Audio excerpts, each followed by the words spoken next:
नमस्कार दोस्तों। आज हम बात करने जा रहे हैं उस हालिया घटनाक्रम की जो भारत अमेरिका के बीच टेक ऑन ट्रेड रिलेशंस को पूरी तरह नया मोड़ दे रहा है। ट्रंप ने फिर से H-1B वीजा और भारतीय टैलेंट पर सख्ती की बात की, लेकिन भारत ने जो जवाब दिया वो कोई गुस्से में लिया फैसला नहीं था, बल्कि एक बहुत सोचा समझा, स्मार्ट और लॉन्ग टर्म वाला मूव था। दरअसल 2026 की शुरुआत में ट्रंप प्रशासन ने H-1B वीजा की फीस को एक झटके में $1 लाख तक बढ़ा दिया, जो लगभग 83 लाख रुपए बनता है। साथ ही उन्होंने साफ साफ कहा कि गूगल, माइक्रोसॉफ्ट, अमेजन, मेटा और एप्पल जैसी कंपनियां अब भारतीय इंजीनियर्स को ज्यादा हायर ना करें, क्योंकि यह अमेरिकी जॉब्स छीन रही हैं। ट्रंप ने कई रैलियों और इंटरव्यू में बोला कि अमेरिका पहले अमेरिकन्स के लिए है और जो कंपनियां विदेशी टैलेंट पर निर्भर हैं, वह अब बदलाव लाएं। खास तौर पर भारतीयों का नाम लिया गया, क्योंकि पिछले 2 सालों में H-1B अप्रूवल्स का 70 से 75% हिस्सा भारतीय प्रोफेशनल्स का रहा है। लेकिन उससे पहले आपसे एक छोटा सा वादा।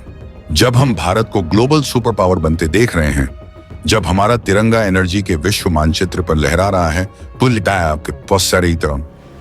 लाइक और सब्सक्राइब में कंजूसी क्यों? अभी के अभी लाइक बटन दबाइए, लाल बटन दबाकर सब्सक्राइब कर लीजिए और कमेंट में पूरे गर्व के साथ लिखिए भारत माता की जय। चलिए शुरू करते हैं। ट्रंप की इस $1 लाख फीस वाली पॉलिसी ने सिलिकॉन वैली को हिला दिया। कंपनियां जैसे गूगल, मेटा, अमेजॉन, माइक्रोसॉफ्ट और एप्पल ने तुरंत रिएक्ट किया और कहा कि अगर यूएस में हायरिंग महंगी और रिस्की हो गई तो हम भारत में ही टैलेंट को स्केल करेंगे। 2025 में इन कंपनियों ने भारत में कुल 32,000 से ज्यादा नए जॉब्स ऐड किए, जो पिछले साल से 18% ज्यादा है। लिंक्डइन और रिपोर्ट्स बताती हैं कि यूएस से भारत में टेक प्रोफेशनल्स की रिलोकेशन 40% बढ़ गई, क्योंकि H-1B की अनिश्चितता से लोग घर लौट रहे हैं और कंपनियां ऑफशोर मॉडल को मजबूत कर रही हैं। यह दिखाता है कि ट्रंप की अमेरिका फर्स्ट पॉलिसी ने उल्टा असर किया। भारतीय टैलेंट अब यूएस कंपनियों के लिए भारत से काम कर रहा है। सैलरी अच्छी, कॉस्ट कम और कोई वीजा ड्रामा नहीं। ट्रंप प्रशासन ने 2026 में जारी प्रोक्लेमेशन के तहत नए H-1B पिटीशंस पर $1 लाख की एक बार की फीस लगाई, जो सिर्फ नए एप्लीकेंट्स खासकर बाहर से आने वाले पर लागू हुई और पुराने वीजा या रिन्यूअल पर नहीं। USCIS ने 2026 में गाइडलाइंस जारी की कि यह फीस पे .gov के जरिए पहले पेमेंट करनी होगी, वरना पिटीशन रिजेक्ट हो जाएगी। इस बदलाव ने एप्लीकेशनेशंस में भारी गिरावट लाई। 2026 की शुरुआत तक सिर्फ 85 पेमेंट्स ही रिसीव हुए, जिससे फेडरल गवर्नमेंट को करीब $1 मिलियन का नुकसान हुआ। सिलिकॉन वैली की कंपनियां जैसे गूगल,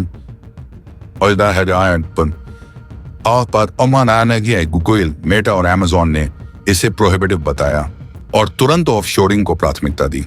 नतीजा यूएस में टैलेंट गैप बढ़ा, लेकिन भारत में जीसीसीज ने रिकॉर्ड ग्रोथ देखी।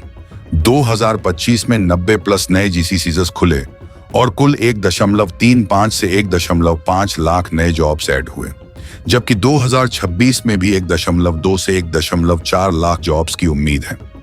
ट्रंप की अमेरिका फर्स्ट पॉलिसी ने उल्टा असर किया। भारतीय टैलेंट अब यूएस कंपनियों के लिए घर से ही इनोवेशन ड्राइव कर रहा है, जहां कॉस्ट 60 से 70% कम है और AI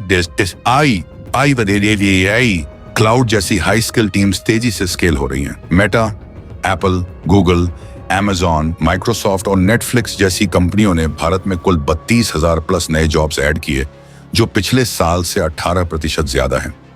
गूगल ने $5 बिलियन का AI हब और gigawatt scale data centre plan किया।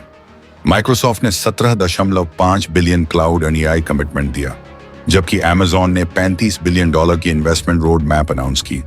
बेंगलुरु, हैदराबाद और पुणे जैसे शहरों में GCC अब सिर्फ कॉस्ट सेविंग नहीं, बल्कि प्रोडक्ट ओनरशिप, AI इंफ्रास्ट्रक्चर और ग्लोबल डिलीवरी के सेंटर बन चुके हैं। EY GCC पल्स रिपोर्ट के मुताबिक 92% लीडर्स कहते हैं कि GCC अब इनोवेशन हब है।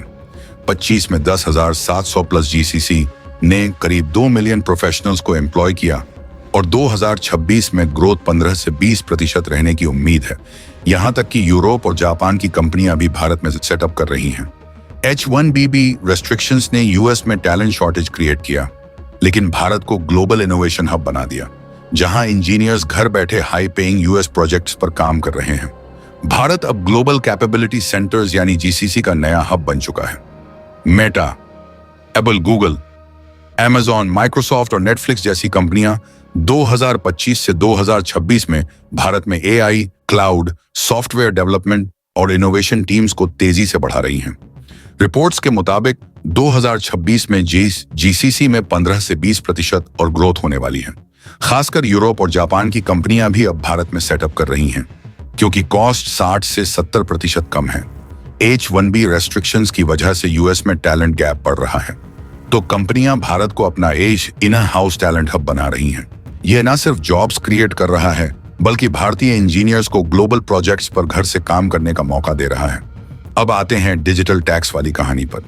भारत ने 2016 में ऑनलाइन एड सर्विस पर 6% इक्वलाइजेशन लेवी लगाई थी, जिसे लोग गूगल टैक्स कहते हैं।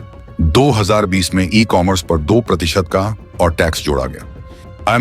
Amazon, नेटफ्लिक्स जैसी कंपनियां जो भारत से हजारों करोड़ का रेवेन्यू कमा रही हैं, लेकिन यहां कोई परमानेंट ऑफिस नहीं रखती, उन्हें भी टैक्स देना पड़ेगा। भारत में 70 करोड़ से ज्यादा इंटरनेट यूजर्स हैं और अगले कुछ सालों में यह संख्या 100 करोड़ पार कर जाएगी। एड रेवेन्यू का सबसे बड़ा हिस्सा भारत से ही आ रहा है। भारत ने मार्च 2025 में फाइनेंस बिल के जरिए 6% इक्वलाइजेशन लेवी ऑनलाइन एड्स पर को 1 अप्रैल 2025 से पूरी तरह खत्म कर दिया, जो पहले 2024 में 2% ई कॉमर्स लेवी हटाने के बाद आया। यह OECD के पिलर 1 फ्रेमवर्क के साथ अलाइनमेंट था, जहां ग्लोबल टैक्स रूल्स लागू होने पर यूनिफॉर्म टैक्सेशन होगा। यूएस ने लंबे समय से इसे डिस्क्रिमिनेटरी बताया और USTR के जरिए प्रेशर डाला, साथ ही ट्रेड डील में धमकियां दी, लेकिन भारत ने स्मार्टली यह स्टेप लिया। रेवेन्यू लॉस तो हुआ, लेकिन FDI, बिजनेस एक्सपेंशन और डिजिटल मार्केट ग्रोथ से लॉन्ग टर्म फायदा ज्यादा है।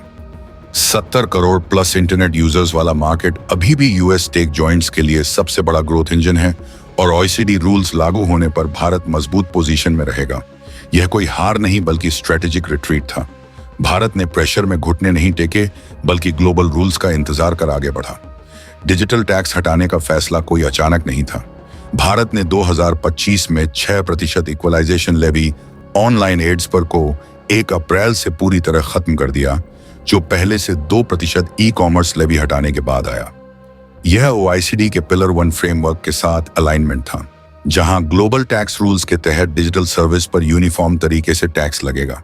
अमेरिका ने लंबे समय से इसे डिस्क्रिमिनेटरी बताया था और ट्रेड डील में प्रेशर डाला, लेकिन भारत ने स्मार्टली यह स्टेप लिया ताकि ट्रेड टेंशन कम हो।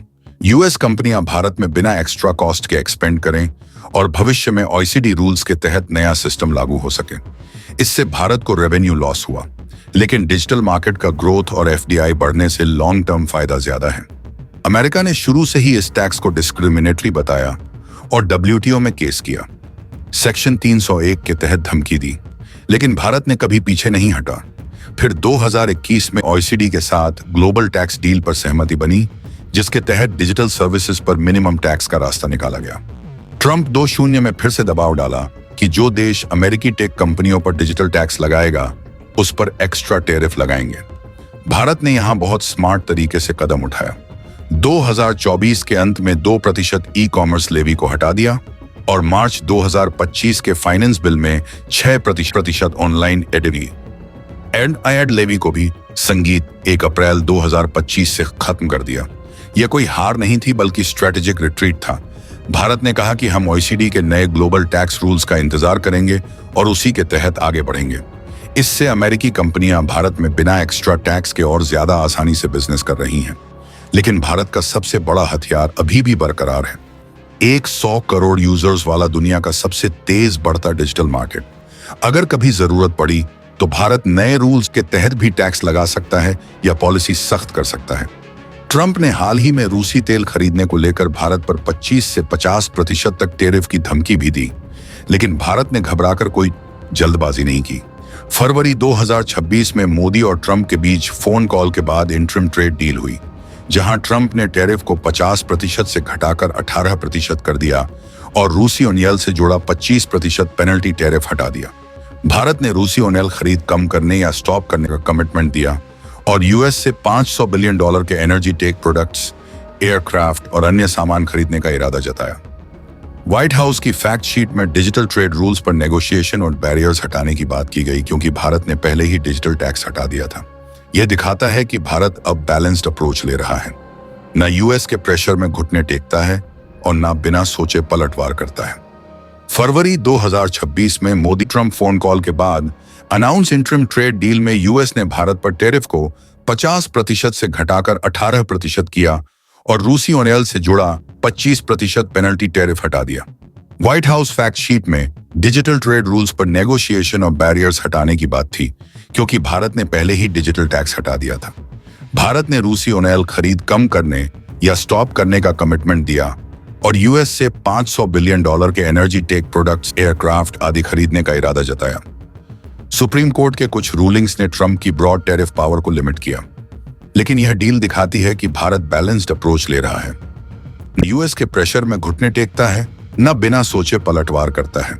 नतीजा, टेक रिलेशंस मजबूत हुए, जीसीसीज में हायरिंग बढ़ी और भारत ग्लोबल इनोवेशन हब के रूप में उभर रहा है। कुल मिलाकर ट्रंप की धमकियों ने भारत अमेरिका टेक रिलेशंस को और मजबूत कर दिया है। H1B महंगा होने से यूएस टेक जॉइंट्स भारत में हायरिंग बढ़ा रहे हैं। डिजिटल टैक्स हटने से बिजनेस आसान हुआ है और भारत का 70 करोड़ प्लस इंटरनेट यूजर्स वाला मार्केट अभी भी सबसे बड़ा ग्रोथ इंजन है। अगर OECD पिलर 1 पूरी तरह लागू हुआ तो भारत नए ग्लोबल रूल्स में मजबूत पोजीशन ले सकता है।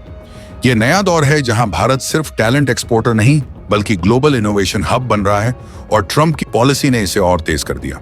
तो दोस्तों, असल में जो हो रहा है वह यह है कि ट्रंप की धमकियों के बावजूद भारत अमेरिका का टेक रिलेशन और मजबूत हो रहा है। भारतीय टैलेंट यूएस कंपनियों के लिए अभी भी अनमोल है। भारत का डिजिटल मार्केट उनके लिए सबसे बड़ा ग्रोथ इंजन है और भारत स्मार्ट डिप्लोमेसी से दोनों तरफ का फायदा उठा रहा है। आपको क्या लगता है, क्या भारत को भविष्य में डिजिटल टैक्स दोबारा लागू करना चाहिए या OECD के ग्लोबल रूल्स पर भरोसा करके चलना चाहिए? और H1B के इस नए दौर में भारतीय युवाओं के लिए क्या मौके बन रहे हैं? अपनी राय कमेंट बॉक्स में जरूर बताएं। वीडियो अगर पसंद आई तो लाइक कर दीजिए, अपने दोस्तों के साथ शेयर कीजिए और चैनल को सब्सक्राइब करके बेल आइकन दबा लीजिए ताकि ऐसी रियल और डिटेल वाली अपडेट्स आपको सबसे पहले मिले। जय हिंद।